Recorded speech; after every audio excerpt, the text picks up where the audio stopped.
Alors Yvette, vous vous souvenez, ton accordéon me fatigue Yvette, si tu jouais plutôt de la clarinette. Et maintenant c'est... Mais ça n'a rien changé du tout, je joue toujours de l'accordéon. Maintenant c'est Gauthier qui fait vos clips. Alors quel effet ça fait d'être devenue une star débranchée après avoir été critiquée il y a 20 ans par Antoine? C'est-à-dire que critiquer, c'était... Vous trouviez ça sympa? Non, ça m'ennuie un tout petit peu, mais enfin, oh, vous savez, ça fait partie. Mon Dieu, la critique, il faut la prendre, il faut la lire, il faut la laisser de côté, il faut en prendre, il faut la laisser... Non, vous êtes toujours là, Antoine n'est plus là, lui, hein? Bien sûr. C'est ce qu'on pourrait dire. Mais il voyage. Je pourrais dire que j'ai quand même continué et que l'accordéon a toujours marché.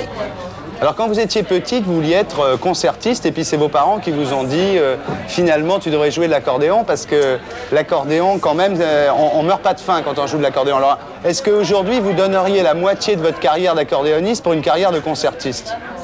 Non, je referais la même chose. Vous referiez la même chose? Absolument la même chose. C'est-à-dire que quand mes parents m'ont demandé de laisser les études classiques, de continuer après le conservatoire d'apprendre l'accordéon, bien sûr j'ai pleuré pendant 3 ans. On peut dire 3 ans, je ne pouvais... Il était impossible d'entendre une note de piano à la radio car c'était un effondrement. J'avais perdu un amour très cher et qui n'a jamais pu mourir d'ailleurs, qui est toujours dans mon cœur. C'est la raison pour laquelle j'ai enregistré un disque là. Mais justement, alors parlons-en, oui. Vous sortez un disque de classique là. Un disque classique au piano avec du Liszt, du Granados, Albéniz, des études de Liszt. Et à l'accordéon, dans l'autre face, il y a du Saint-Saëns, du Scarlatti, qu'est-ce qu'il y a, du Daquin. Enfin c'est pareil, quand on est habile de ses doigts, on peut jouer de l'accordéon, on peut jouer du piano finalement. Mais habile, c'est-à-dire que ça demande un travail intense.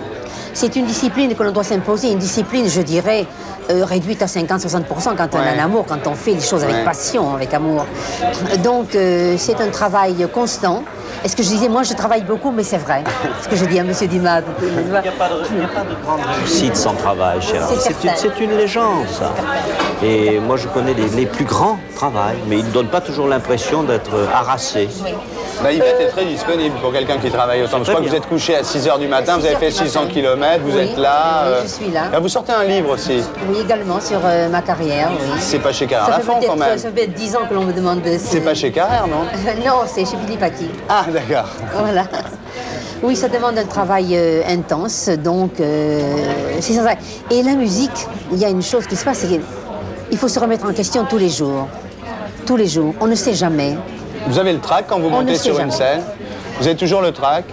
J'essaie de vaincre ce trac-là parce que, si vous voulez, si on me demande de compter jusqu'à 2000 sans m'arrêter, c'est une image. Ouais. Sur scène, je compterai jusqu'à 100 000. Ouais. Voilà, alors donc le reste, l'image, vous avez compris. Ouais. Bon, il faut jouer toujours beaucoup plus fort que le programme que l'on exécute en public. Et ça, je pense, c'est qu'on peut maîtriser. Il faut maîtriser bien sûr l'instrument et ça demande toute une vie. Et qu'est-ce que vous faites contre le trac? Quand vous avez un peu le trac, vous faites quoi? Je m'entraîne. Vous buvez une coupe de champagne, non? Non, ah non, surtout pas. Surtout pas? Surtout pas.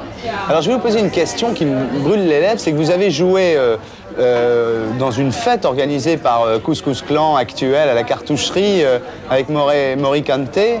Est-ce que c'est une prise de position politique? Est-ce que c'est une prise de position finalement en faveur du mélange des... Bien sûr, vous savez que les musiciens donnent de l'amour, beaucoup d'amour. On ne verrait pas un musicien vouloir tirer derrière un canon, disons. La poésie, c'est un travail, bien sûr, je le dis tout à l'heure. Et lorsqu'on m'a proposé de faire cette émission à la cartoucherie de Vincennes avec des gens de couleur, Mori Kanté, avec arabe, etc., c'est une idée qui m'a séduite. Parce que je pense, moi bien sûr, le musicien est là pour dire que l'on peut se tendre. Il n'y a pas que le musicien, bien entendu, on le sait. Mais enfin, le musicien est là pour tendre la main, pour donner de l'amour. Et alors, nous avons fait cette soirée-là, et nous ne nous connaissions pas.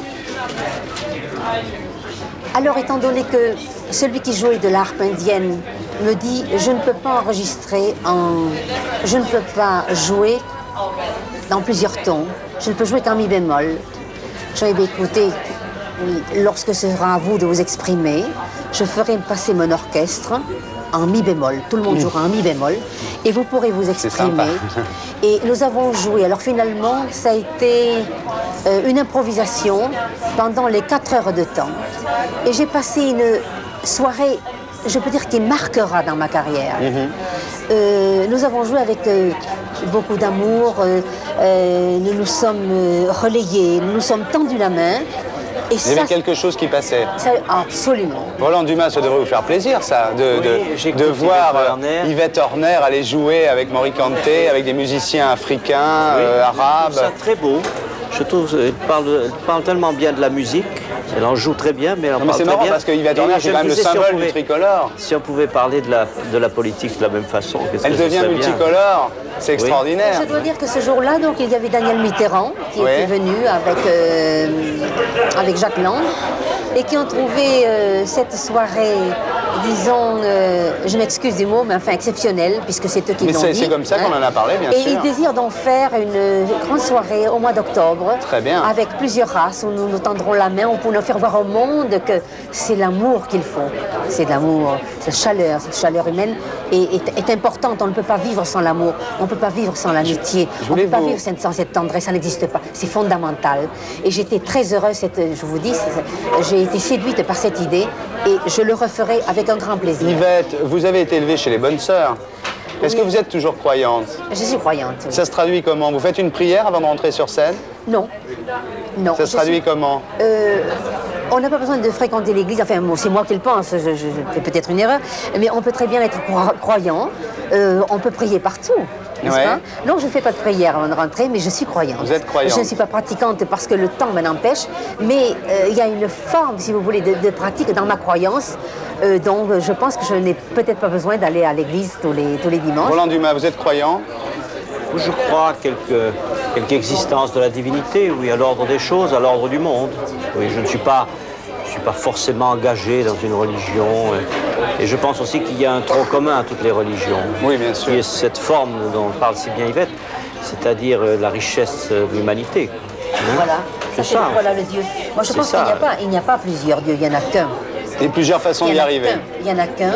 Il y a cette divinité, une divinité qui est bien sûr... je pense que on ne peut pas dire, voilà, c'est mon Dieu, je suis catholique, je suis ceci, je suis protestant, je suis ceci. Non, il y a un seul Dieu. Merci. Interprétez-le comme vous voudrez. Voulez-vous le dire que c'est le soleil? Je suis ravi de vous entendre dire des choses aussi importantes dans un endroit où on s'amuse. Merci beaucoup, Yvette Horner, dans un endroit d'amour. Bamba, ouais!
Por ti seré, por ti seré. Ahí va.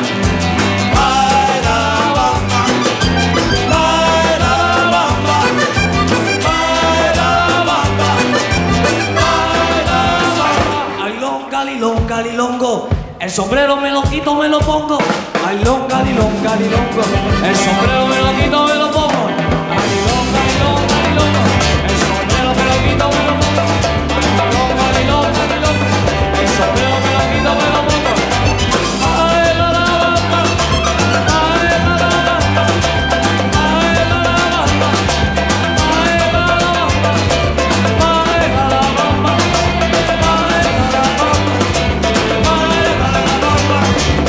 Ay, la la bamba.